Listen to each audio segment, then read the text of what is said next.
Beralih ke berita selanjutnya, pemirsa, setelah resmi dilantik sebagai presiden pada Minggu 20 Oktober 2024, Prabowo Subianto langsung mengumumkan susunan kabinet pada malam harinya.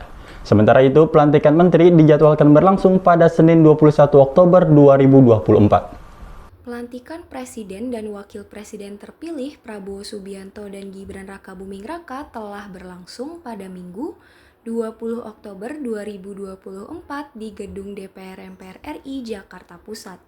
Seusai pelantikan, pada malam harinya, Presiden Prabowo mengumumkan susunan kabinet barunya yang diberi nama Kabinet Merah Putih.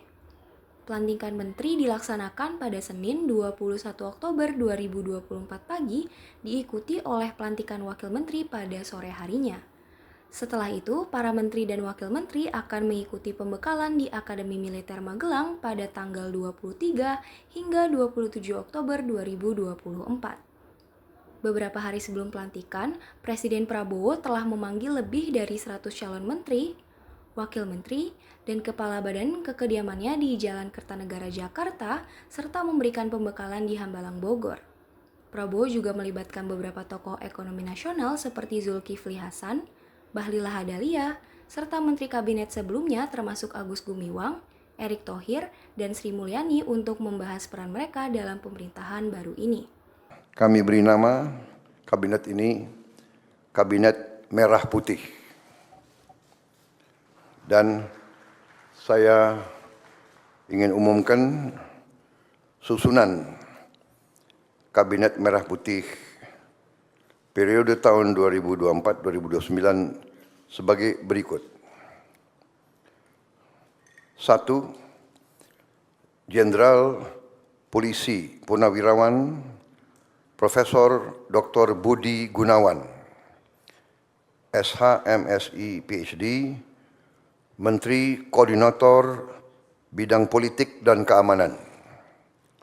2. Profesor Dr. Yusril Iza Mahendra, Menteri Koordinator Bidang Hukum, Hak Asasi Manusia, Imigrasi, dan Pemasyarakatan.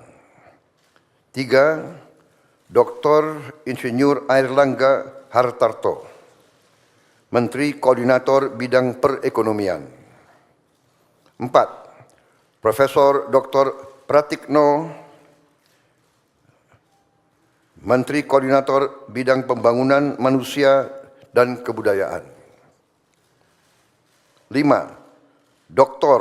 Haji Agus Harimurti Yudhoyono, MSc, MPA, MA, Menteri Koordinator Bidang Infrastruktur dan Pembangunan Kewilayahan. 6. Dr. Andes Haji Abdul Muhaimin Iskandar, MSI, Menteri Koordinator Bidang Pemberdayaan Masyarakat. 7. Zulkifli Hasan, SEMM, Menteri Koordinator Bidang Pangan. 8. Prasetyo Hadi, Menteri Sekretaris Negara. 9. Jenderal Polisi Purnawirawan Muhammad Tito Karnavian, Menteri Dalam Negeri. 10. Sugiono, Menteri Luar Negeri. 11. Letnan Jenderal TNI Purnawirawan Safri Samsudin, Menteri Pertahanan. 12. Profesor Dr. Kiai Haji Nasaruddin Umar, MA, Menteri Agama. 13. Supratman Andi Aktas, Menteri Hukum. 14. Natalius Pigai, SIP, Menteri Hak Asasi Manusia. 15. Dr. Andes Agus Andrianto, SH, MH, Menteri Imigrasi dan Pemasyarakatan.